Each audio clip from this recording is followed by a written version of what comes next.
사회적 협동조합, 에너지 협동조합 똑같은데 사회적 협동조합이 이제 준회원식으로 이렇게 했었어요. 그런데 이종 협동조합 연합회를 할 수 있는 법이 생겨가지고 그래서 사회조합 일반 협동조합이 함께 참여하는 이제 연합회로 다시 바꿨습니다. 그러다 보니까 이름이 좀 전국자도 못 쓰게 하고 현 정권 들어서 가지고 시민발전 이종협동조합 연합회로 이름이 바뀌었습니다. 대신 이제 가입 조합은 많이 늘어났고요. 그래서 전국에 120개 정도 시민 참여형 에너지 협동조합이 있는데 현재는 70개가 정식 가입돼 있고 계속 이제 왜냐하면 이제 만든 지 얼마 안 된 조합들은 서서히 회비 낼 돈도 없으니까 이렇게 울산에도 협동조합이 있으시고 다 이런 식으로 전국에 있습니다.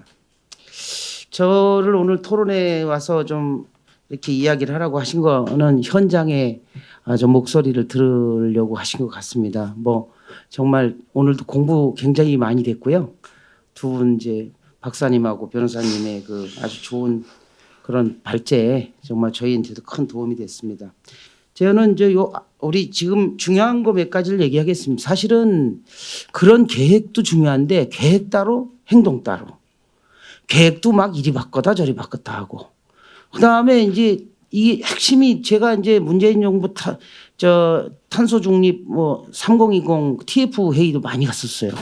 가면 뭐 다양한 회의를 참여했었는데 항상 하는 게 이제 민원 뭐 이런 문제들이 있습니다. 수용성 이런 얘기들을 많이 했거든요. 사실 이 재생에너지는 마음만 먹으면 주민들이 이해하고 함께하면 아까 변호사님 말씀하신 대로 금방 확대할 수 있거든요. 그래서 사실은 언제라도 빠르게 우리가 목표로 갈 수 있는데 문제는 주민들이 얼만큼 참여하고 이해하느냐 여기에 달려 있는 것 같습니다. 그리고 그러려면 정책이 얼만큼 일관되고 시민들이 정부를 믿고 우리가 이거 투자잖아요. 이게 돈 투자하는데 잘못 돈 투자했다가 망하면 안 되니까.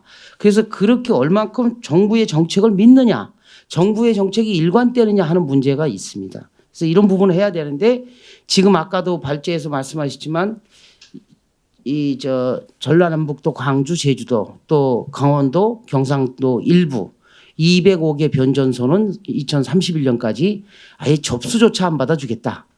이 뭐 탄소 중립은 저 내다 버린 거죠. 실질적으로. 그리고 실질적으로 이게 그래도 활성화된 지역이 그나마 좀 더 빨리 할 수 있는 거고 안 된 데는 안 된 이유가 있잖아요. 인식도 아무래도 부족하고 공무원들 인허가도 어렵고 뭐 이런 게 다 있는 거거든요. 근데 하는 데를 아예 꽉 막아버리고 딴 데 해라. 이런 식으로 이제 얘기를 하는데 그 이유를 들어보면 더 기가 막혔어요. 국회에서 여기서 토론을 했는데 한전에서 개통실장인지 나오셔서 그 이유가 뭐냐 그랬더니 영광원전이 25, 26년도에 이제 1호기, 2호기가 이제 40년 만기 되는데 이거 연장하기 때문에 그렇다. 이렇게 얘기를 했어요. 200만 킬로잖아요. 그리고 또 하나는 이제 지금 이제 송전망이 없어서 그렇다 그랬는데 제가 그래서 에너지공단 통계를 가봤더니 광주광역시는 5%가 안 되고요. 재생에너지 비중이 전체에. 그다음에 전라남도도 한 19%인지 10몇 프로 되고 전라북도가 47% 정도 되더라고요. 자기네가 쓰는 전기량이 양에 비해서 재생에너지 생산량이. 얼마 없어요. 근데 한전을 개통 용량을 50% 이하로 유지하고 있다는 거예요. 선로 이용률을. 왜 그러냐. 70% 하면 안 되냐. 뭐 이런 거 있죠. 그다음에 지금 탄소 중립하려면 석탄 발전소 꺼야 되는 거 아니에요. 줄여야 되는 거 아니에요. 현실적으로. 그럼 재생에너지는 막 많이 하라고 그러고 그걸 어떻게 석탄 이제 최소 운영 비율이라는 게 있는가 보죠. 저도 그래서 운전 비율 부분들을 어떻게 산정하고 있냐. 이런 종합적인 거 더군다나 뭐 ESS를 더 확대한다든지 또 수요 분산 정책을 취하든지 뭐 여러 하는 게 아주 꼼꼼하게 다양한 방법을 가지고 사실은 재생에너지가 빠르게 확대되도록 해야 되는데 전혀 그런 걸 하지 않으면서 그냥 콱 틀어막아 버렸다는 거죠. 그래서 이런 문제들이 이제 심각합니다. 그래서 저희들이 그거 말고도 당장 시행령 하나만 바꿔도 많이 이제 태양광을 늘릴 수 있고 뭐 이런 부분들이 있는데 그런 것도 안 되고 있습니다. 그래서 저희 연합회에서는 비상행동 서명운동을 하기로 했어요. 아까 박지혜 의원님하고 해서 탈석탄 입법화. 아니 도대체 석탄 50년까지 운전한다면서요, 우리나라는. 그거 안 되잖아요. 아까 말씀하신 대로. 빠르게 끌 계획을 아예 법으로 만들어야 된다. 이런 부분이 있고, 또 하나는 이 재생에너지, 독일 같은 경우도 재생에너지는 개통 우선 접속하는 법이 있지 않습니까? 근데 이제 우리나라는 그걸 이제 문재인 정부 때는 1메가 미만은 이제 접수는 받아줬어요. 그죠? 근데 지금 그것도 안 받아주겠다는 거 아니에요. 그래서 이거를 법으로 해야 된다.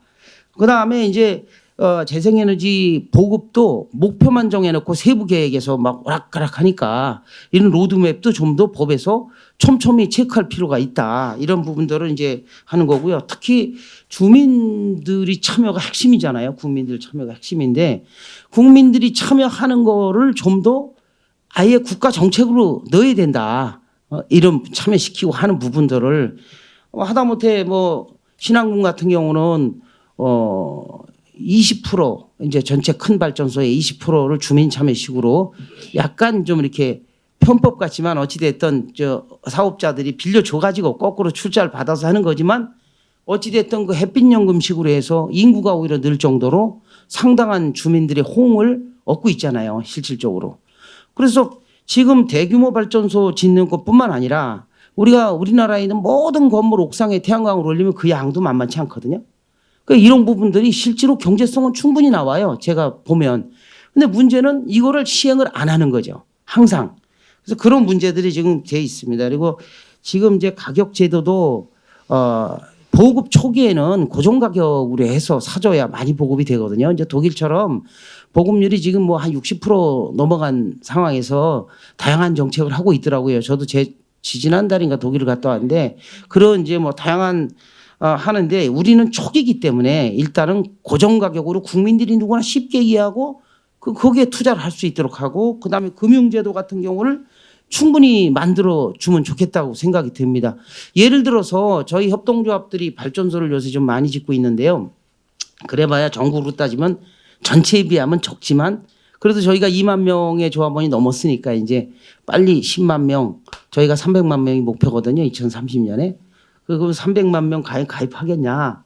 저는 가입한다고 봅니다. 왜냐하면 시대가 그렇잖아요.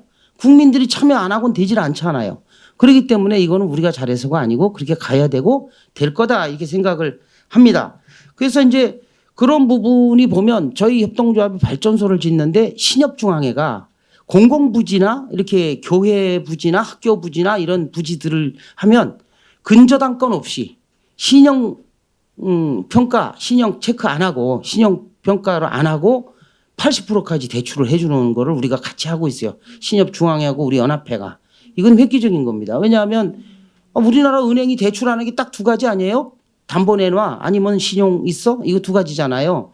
근데 우리 협동조합 인저 만든 조합들도 사람으로 따지면 애기나 마찬가지 아닙니까? 신용적 측면에 보면 뭐 재산도 없고 실적도 없고 그런데도 80% 대출을 해주는 거를 만들었습니다. 그래 놓고 신협이 뭐라고 얘기하냐면 가장 안전한 대출이다 이렇게 얘기를 했어요. 왜냐하면 지금 요새 경기가 어려워서 담보대출 받은 것도 연체율이 높은데 실제 협동조합권 단 한 건도 연체가 없다.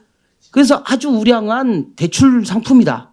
이 얘기는 뭐냐면 재생에너지 분야의 금융 부분을 활짝 열면 굳이 보조금을 주지 않더라도 우리가 충분히 금융 정책만 가지고도 모든 지붕의 태양광을 빠르게 깔 수 있다. 전기요금이 또 자꾸 오르고 있으니까 경제성이 잘 나오고 있다는 거죠. 그래서 전기요금 절약된 거로 할부로 은행은 회수해 가면 되지 않겠어요? 그렇게 해서 효능감을 느끼면 또 대규모 발전소를 짓는 것도 이해심도 많아지고 물론 그 대규모 발전소도 주민주도용으로 하는 거죠. 그렇게 하면 엄청나게 많은 국민들이 참여하시게 되고 빠른 속도로 진행할 것이다 하는 게 이제 저희들 생각입니다. 그리고 이 또 하나는 주민 참여에 대한 몇 가지 이제 한두 가지만 더 말씀드리고 마치겠습니다. 이 금융 얘기 세제 부분도 그렇습니다. 협동조합이 농협이나 축협, 신협, 뭐 수협 뭐 이런 데는 협동조합 출자금이 2천만 원까지는 비과세거든요. 우리 같은 애기들 협동조합 기본법 협동조합은 과세입니다. 예를 든다면 뭐 이런 거. 그다음에 또 뭐 작은 거 다 얘기할 수는 없고 우리가 자전거 도로가 이렇게 도로에 쫙 많습니다. 우리나라에. 그 안산에서 좀 그걸 깔아봤는데 거기가 그 녹지 공원인 경우가 꽤 있어요. 수변 공원. 우리 안산도 시와호 오이도까지 굉장히 긴 자전거 도로가 있는데 대부분이 수변공원이에요. 그 여기에 아주 작은 시행령에 공원에서 태양광 할 수 있는 게 주차장하고 옥상이거든요. 거기다가 플러스 시행령에 플러스 자전거 도로 등 유휴부지 요거 하나만 집어넣으면 경기도 전국 전역의 자전거 도로에 어마어마하게 당장 많은 시민이 참여해서 이건 공공부지이기 때문에 주민 참여로 그 동네 주민들이 참여해서 이런 거를 만들어내고 그리고 이런 부분들을 집중적으로 홍보를 해야 됩니다. 예를 들어서 그냥 우리 입소문은 얼마나 가겠어요 이게. 근데 1년에 1,000억 2,000억씩 광고비를 들여서라도 정부가 저도 경기도에 이런 얘기 하거든요. 1,000억씩 광고비 좀 써보면 좋겠다고. 대대적으로 홍보를 해서 국민들이 빨리 알게 하고 거기에 맞는 정책을 만든 걸 홍보를 하게 되면 참여는 굉장히 빠를 거라고 저는 생각을 합니다. 그래서 이런 부분들을 실지하느냐 안 하느냐 문제 같아요. 저도 국회에서 토론회 많이 와서 하는데 맨날 같은 얘기 가도 변화되는 게 없어갖고 굉장히 좀 그렇습니다. 그래서 좀 이런 게 합심해서 우리가 함께 노력을 해서 정말로 하나씩 풀려나갔으면 좋겠다는 말씀을 드려봅니다. 고맙습니다.